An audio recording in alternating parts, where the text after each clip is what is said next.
Anaparthi YSR Congress party కార్యాలయంలో నిర్వహించిన media సమావేశంలో నియోజకవర్గ వైఎస్ఆర్ కాంగ్రెస్ పార్టీ సమన్వయకర్త మాజీ ఎమ్మెల్యే డాక్టర్ సత్తి సూర్యనారాయణ రెడ్డి తీవ్ర ఆగ్రహం వ్యక్తం చేశారు. పేదలకు వైఎస్ఆర్ కాంగ్రెస్ ప్రభుత్వం ఇచ్చిన ఇళ్ల పట్టాలను రద్దు చేయాలనే కుట్రతోనే ఎమ్మెల్యే నల్లమిల్లి రామకృష్ణారెడ్డి విజిలెన్స్ విచారణ పేరుతో డ్రామాలు ఆడుతున్నారని ఆయన మండిపడ్డారు. విజిలెన్స్ విచారణలో ఏమీ తేలక ముందే పచ్చ పత్రికలకు వివరాలు ఎలా చేరుతున్నాయి? విచారణ నిజాయితీగా జరుగుతుందా లేక రాజకీయ ప్రయోజనాల కోసమేనా అని ఆయన ప్రశ్నించారు. ఎమ్మెల్యే రామకృష్ణారెడ్డి అవినీతికి కేర్ ఆఫ్ అడ్రస్ గా మారారని, ప్రజల సమస్యలను పక్కన పెట్టి రాజకీయ ప్రతీకారానికి దిగుతున్నారని డాక్టర్ సత్తి సూర్యనారాయణ రెడ్డి విమర్శించారు. వైఎస్ఆర్ కాంగ్రెస్ పార్టీ హయాంలో పేద ప్రజలకు ఇచ్చిన ఇళ్ల స్థలాన్ని ఏదో రకంగా రద్దు చేయాలంటే దానికి రకరకాల కారణాలు చూపించాలి అన్న ఉద్దేశంతో పేద ప్రజలకు ఇచ్చిన ఇళ్ల స్థలాలను రద్దు చేయాలన్న ఉద్దేశంతో విజిలెన్స్ ఎంక్వైరీని పెట్టించి విజిలెన్స్ ఎంక్వైరీలో ఏం తేలిందో తెలియదు. ఈయన మాత్రం రకరకాలుగా దానిపైన మాట్లాడడం జరిగింది.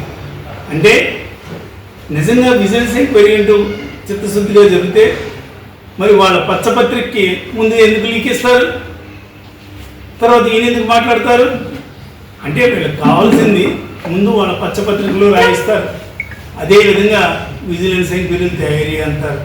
ఇది వీళ్ళ పద్ధతి. అంటే ముఖ్యంగా జగన్మోహన్ రెడ్డి గారి హయాంలో మరి స్థానికంగా ఉన్న అధికారులు కానీ జిల్లా కలెక్టర్ గారు కానీ వాళ్ళందరూ కూడా ఆలోచించి నిర్ణయం తీసుకొని మరి చాలా గ్రామాల్లో ఇళ్ల స్థలాలకి మరి చేలు తీసుకుంటం జరిగింది. కొన్ని గ్రామాల్లో అయితే గవర్నమెంట్ రేట్ మీద ఎంత పర్సంటేజ్ ఎక్కించినా కూడా ఎవరు అమ్మకానికి సిద్ధంగా లేరు. కొన్ని గ్రామాల్లో స్థలాలు ఏమీ సేకరించడం కూడా జరగలేదు. కొన్ని గ్రామాలు ఉదాహరణకి కొప్పవరం కానీ, పలుమూరు కానీ, మహేంద్రోడ కానీ ఇటువంటి గ్రామాల్లో ఎంత ఖరీదు పెట్టుకుందామన్నా కానీ భూములు కూడా దొరకలేదు. అయినా ఉన్న చోట మరి సేకరించడం జరిగింది. ముఖ్యంగా రామకృష్ణారెడ్డి, నీకు ఇక్కడ ఒక విషయం నీకు తెలీదా? గవర్నమెంట్ రేట్కి ఎక్కడైనా కూడా ప్రజలు ఎవరైనా ఇస్తారా భూములు? నిజంగా గవర్నమెంట్ రేట్కే ఇచ్చేలాగుంటే మరి నువ్వు ఎలక్షన్ ముందు నువ్వేటి మీ నాయకుడేటి మీరు వాగ్దానం చేశారు కదా, ప్రతి పేదవాడికి 3 సెంట్లు ఇళ్ల స్థలాలు ఇస్తానని. మరి గవర్నమెంట్ రేట్కి ఎవరైతే ఇస్తారో ప్రజలు వాళ్ళ దగ్గర తీసుకుని వెంటనే తక్షణమే తీసుకుని మీరు ఇళ్ల స్థలాలు 3 సెంట్లు చొప్పున ఇవ్వండి. అంతేకాకుండా వైఎస్ఆర్ కాంగ్రెస్ పార్టీ ఎవరికైతే పేదవారికి ఇచ్చిందో ఆ ఇళ్ల స్థలాలను రద్దు చేసి మీరు 3 సెంట్లు ఇస్తారంటే మాత్రం వైఎస్ఆర్ కాంగ్రెస్ పార్టీ ఎట్టి పరిస్థితులను ఒప్పుకోదు. ఆ లబ్ధిదారుల తరపున మేము పోరాడడానికి సిద్ధంగా ఉన్నాను మాత్రం ఈ సందర్భంగా తెలియజేస్తున్నాను. ఇంకో విషయం రామకృష్ణారెడ్డి, మరి విజిలెన్స్ అని చెప్పావు కదా, సాక్షాత్తు నీ అవినీతి గురించే ఎక్కడైతే చెరువుల్లో మట్టి నువ్వు తవ్వుతున్నావో అక్కడికి వెళ్ళి సాక్షాత్తు అక్కడి నుంచే వీడియోలు ఫోటోలు తీసి విజిలెన్స్ వాళ్ళకి మరి ఇస్తే దానిపైన ఎందుకు ఎంక్వైరీ చేయించలేదు, దానిపైన ఎందుకు యాక్షన్ తీసుకోలేదు వాళ్ళపైన? కారణం అది నీ బినామీలు, నీకు సంబంధించింది కాబట్టి.